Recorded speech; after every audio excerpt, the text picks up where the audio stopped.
प्रदेश भर में सरकार ने गरीबों के लिए आयुष्मान योजना का शुभारंभ कर 5 लाख तक गरीबों को इस योजना के तहत फ्री इलाज देना था और धरातल पर सरकार की योजना को पहुंचाने के लिए सरकार ने प्रदेश भर में सभी जिलों के तहसीलों में जन आरोग्य केंद्र बनाकर युवाओं और महिलाओं को रोजगार भी दिया गया था कि युवाओं को इस योजना के तहत एक तो युवाओं को रोजगार मिलेगा और गरीबों तक आरोग्य मित्र इस योजना के तहत आयुष्मान कार्ड बनाकर गरीबों को ज़्यादा से ज़्यादा आयुष्मान कार्ड का लाभ मिले। और जनपद सहारनपुर में सरकार की आयुष्मान योजना को धरातल तक पहुंचने के लिए आरोग्य मित्रों ने इस योजना का गरीबों तक पहुंचा और सहारनपुर जनपद में सबसे ज़्यादा आयुष्मान कार्ड बनाकर रिकॉर्ड भी कायम किया। पर आज आयुष्मान योजना को धरातल तक पहुंचाने वालों को ही उन्हें बिना नोटिस दिए हटाकर उनका 7 माह से वेतन भी नहीं दिया गया। वहीं धरने पर मौजूद आरोग्य मित्रों ने बताया कि सहारनपुर में हम लोगों को आयुष्मान कार्ड बनाने के लिए रखा गया था और 2018 से हम लोग यहां पर कार्य कर रहे थे। आचार संहिता के दौरान हम बिना नोटिस दिए हटा दिया गया था और तब से आज तक हम लोगों को दोबारा नहीं रखा गया। मुख्यमंत्री से लेकर स्वास्थ्य मंत्री तक और सहारनपुर के सभी जिले के अधिकारियों से लेकर सभी अधिकारियों को हम अपना मांग पत्र दे चुके हैं कि हम लोगों को हमारा वेतन दिया जाए और हमें दोबारा रखा जाए। कहीं भी हम लोगों की सुनवाई नहीं हो रही है। उल्टा रोजगार की बात करने वाली सरकार ने ही हमें लोगों का रोजगार छीन कर हम लोगों को सड़क पर ला दिया। घर की स्थिति भी खराब हो गई है। गौरव अनिश्चित काल के लिए धरना देंगे। मेरा नाम सौरभ कुमार है और मैं भी एक आयुष्मान मित्र के पद पर 31 मार्च तक कार्यरत था। जब सरकार ने अपनी मनमानी चलाई और 31 मार्च के बाद जबकि चुनावी आचार संहिता लगी हुई थी, उसके बीच ही हमारी सबकी सेवाएं समाप्त कर दी गई। पूरा प्रदेश का यही हाल है और हमारे खासकर ज़िले का हालात इतने ख़राब हैं कि हमें सड़कों पे बैठना पड़ रहा है। कोई कर्मचारी, कोई अधिकारी हमारे सुनने के लिए तैयार नहीं है। कहाँ शिकायत की?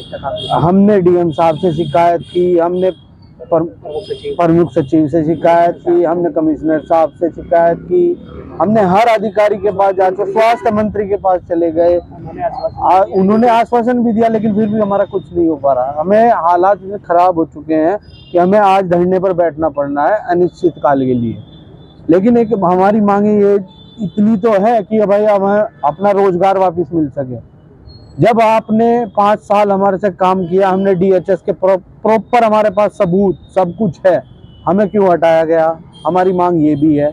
हमें वेतन नहीं मिल रहा, प्रॉपर पहले से नहीं मिल रहा था, अब वो नहीं मिल रहा। 2 महीने का वेतन 31 मार्च से पहले का भी इन्होंने रोका हुआ है। 5 महीने ये हो गए हम फिर रहे हैं कि हमें हमारा अधिकार दो, जो हमारी मांगे हैं वो पूरी करें। क्या सोचा आपने? हमने सोचा है भैया कि या तो हमें कोई हमारा स्वास्थ्य मंत्री जी या हमारे प्रदेश के मुख्यमंत्री जी कोई ना कोई हमारी सुनवाई करे, हमारी सेवा बहाल करे। हमारे कागज जो हैं, जो आदेश थे, उन आदेशों को हमारी सेवाएं बहाल की जाए। और ये जो कंपनी को गवर्नमेंट ने कंपनी के हाथ में दे दिया है सब कुछ और कहते हैं कि इन्हें ज्वाइन करो, दबाव बनाते हैं कि ज्वाइन करो और अब कोर्ट में जाओ। हम कोर्ट में गए, हमने कोर्ट के अधीन अपना मामला रखा, लेकिन कोर्ट पर भी प्रेशर बनाया जा रहा है कि वकीलों को भी प्रेशर बनाया जा रहा है कि इनकी सुनवाई नहीं होनी चाहिए। हम ये चाहते हैं कि भाई हमारा रोजगार हमें वापस मिल जाए। उनकी जगह कोई और लड़के रखी गई? 12 हमारे पूरे जिले की बात है कि 12 आयुष्मान मित्र कंपनी के थ्रू रखे गए मौखिक रूप पे, जिनके पास सीएमओ का आदेश भी नहीं है, कोई लिखित लेटर नहीं है। हमारे पास लिखित लेटर है, हमें हटाने का कोई आदेश का कोई लेटर भी नहीं है इनके पास। एक लेटर जारी कर दिया कि आपको हटा दिया गया, आचार संहिता के बीच एक लेटर जारी कर दिया गया कि आपको हटा दिया गया। जैसे हमें ज्वाइनिंग करा के लेटर दिए थे, ऐसा ही लेटर देते अगर हमें हटाना था। आगे क्या सोचा?